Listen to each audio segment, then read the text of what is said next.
salue au nom de Jésus-Christ.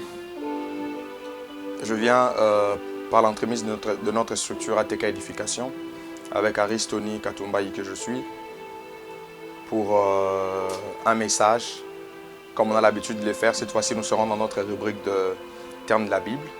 Je vais prier. Seigneur, je prie que ce message puisse atteindre sa cible, que ce message puisse atteindre son objectif, qu'il y ait quelqu'un, Seigneur Dieu des cieux, qui sera affecté, transformé par ces messages au nom de Jésus, avec le Saint-Esprit. Amen. En ce jour, par cette vidéo, j'aimerais parler avec vous sur la repentance. Parler avec vous sur la repentance. Et c'est un terme de la Bible. Et nous allons essayer de comprendre et de connaître profondément qu'est-ce qu'on peut capter, de connaître profondément ce qui a trait à la repentance, qu'est-ce qu'on peut capter sur la repentance. Lorsqu'on parle de la repentance, c'est un terme qui vient du grec métanoïa, qui fait allusion à un changement de mentalité et d'intention. La repentance est aussi la tristesse que l'on éprouve de ses péchés et la douleur qu'on a d'avoir offensé Dieu. En hébreu, lorsqu'on parle de la repentance, on fait vraiment allusion au fait de retourner face à Dieu.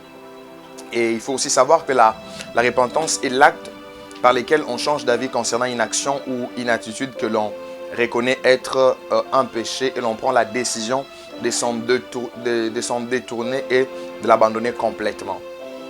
C'est le premier pas d'ailleurs du retour de l'être humain vers Dieu. Donc le premier pas du retour de l'être humain vers Dieu, c'est la repentance.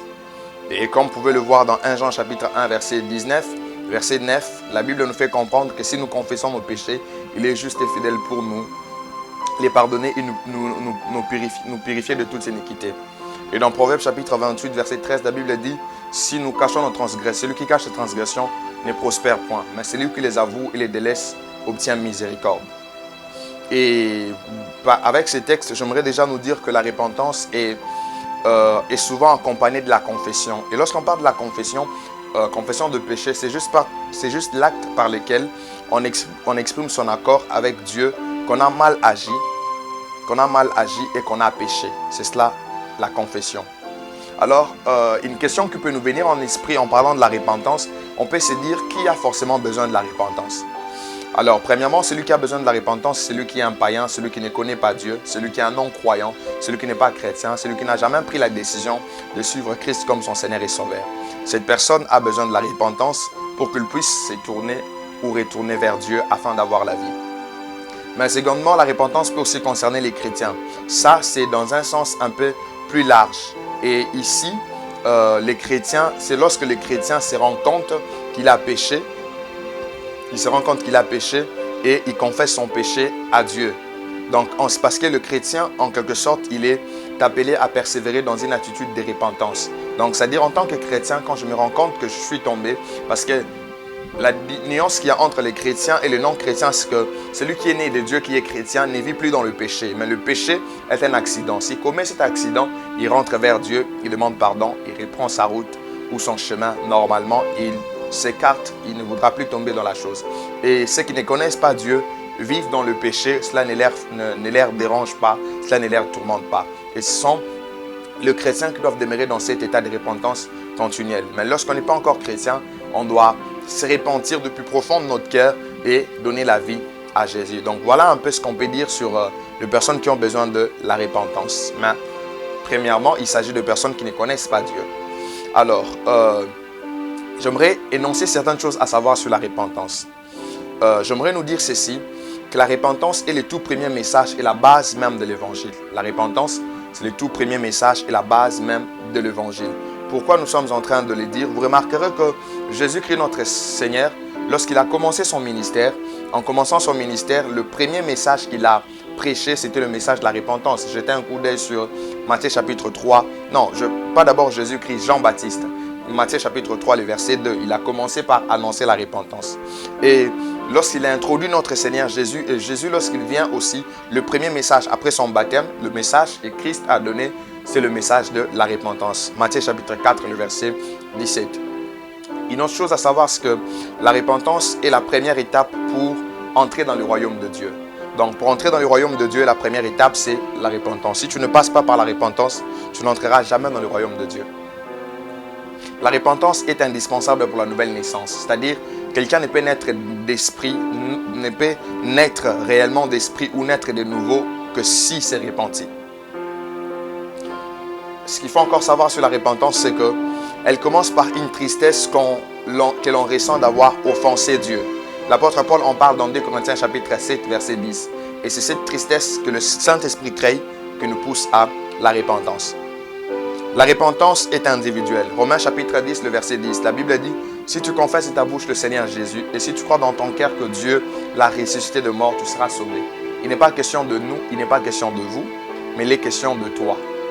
La repentance est individuelle. Une autre chose à savoir sur la repentance, c'est que la repentance est toujours produite par le Saint-Esprit. Sans le Saint-Esprit, il n'y a pas de repentance. C'est le Saint-Esprit qui convainc l'homme du péché, de la justice et du jugement. Une autre chose à savoir sur la repentance, c'est que la repentance produit un dégoût du péché. Lorsqu'il n'y a pas de dégoût du péché, il n'y a pas de repentance. Ça, ce serait juste des émotions. Quand quelqu'un se répand réellement, à cause de cette tristesse, il a complètement le dégoût du péché au plus profond de lui. Alors, quelles sont les caractéristiques d'une repentance sincère? Parce qu'une repentance sincère est caractérisée par certaines choses. Premièrement, la repentance sincère est caractérisée par rapport à la pensée. Qu'est-ce qui se passe dans la pensée? Dans la pensée, il y a le changement de mentalité. Ce que Paul dit dans Romains chapitre 12, verset 2, le fait d'offrir son corps au Seigneur comme un sacrifice, comme un culte raisonnable. Et même dans Éphésiens chapitre 4, verset 23, il est question d'un changement total de mentalité. La repentance sincère est aussi caractérisée par les paroles. Là, on fait allusion aux paroles de repentance. Vous pouvez le voir dans 1 Jean chapitre 1, verset 9. Si nous confessons nos péchés, il est juste et fidèle pour nous le pardonner. C'est-à-dire qu'il y a des paroles de repentance. Je proclame que je me répands, je confesse mes péchés.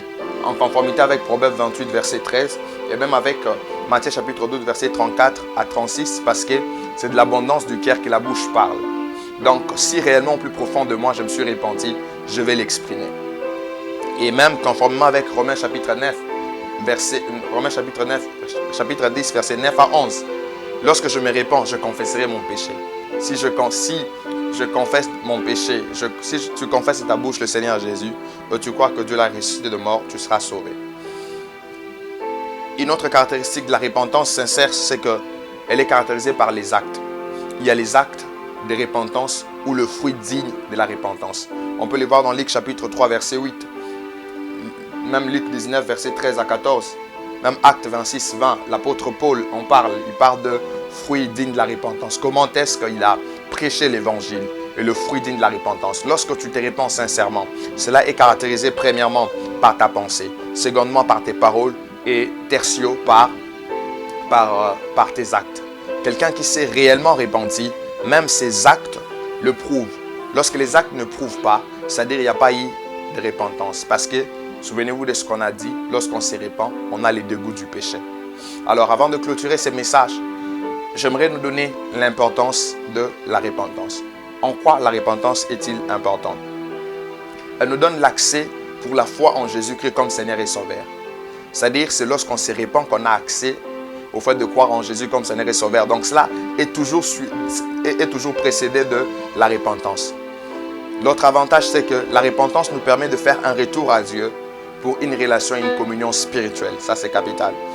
Avec lui, afin d'avoir le salut et la vie éternelle. Sans repentance, on n'aura pas accès à ces choses. Elle nous permet aussi d'avoir accès au royaume de Dieu. Elle nous permet d'obtenir le pardon de nos péchés. Tu veux que Dieu pardonne tes péchés? Il n'est pas question de donner des offrandes. Il n'est pas question de faire quoi que ce soit. Il est question de se repentir et de confesser son péché devant Dieu. Confesser et se repentir sincèrement. Dieu pardonne le péché gratuitement à cause de l'offrande que Christ a donnée à la croix. J'aimerais lancer cet appel à toute personne qui sent que jusqu'à présent, même si elle fréquente l'église, elle ne s'est jamais repentie, elle ne s'est jamais complètement donnée à Dieu. Je suis en train de vous lancer cet appel pour vous dire que la grâce de Dieu est encore disponible. Le royaume de Dieu est proche. Alors, il est temps de pouvoir vous repentir. Donnez votre vie à Jésus. Vous qui me suivez, vous n'avez jamais cru en Jésus. Donnez votre vie à Jésus et vous serez sauvés. À tous les chrétiens, j'aimerais vous dire ceci. Si tu sais qu'à un certain temps tu étais tombé, tu t'es retiré de Dieu, tu as régressé dans la foi, Dieu t'attend à bras ouverts. Ses bras sont ouverts afin de pouvoir t'accueillir. Rentre, retourne à Dieu. Que Dieu vous bénisse. Nous sommes à Aristonie Katumba Édification ainsi que ATK Édification. Nous travaillons à l'édification du corps de Christ Jésus au moyen de nouvelles technologies. Nous espérons que ce programme a atteint ce but auprès de vous. Pour tout contact, notamment pour disposer d'autres programmes ou jouer d'une assistance sur une question relative au sujet ci-traité, veuillez nous joindre au 00243 81 77 59 545 ou au 00243 84 31 21 269 ou encore sur Facebook à la page ATK Édification. Dieu vous bénit. Est-il aussi vous épauler dans la mise en pratique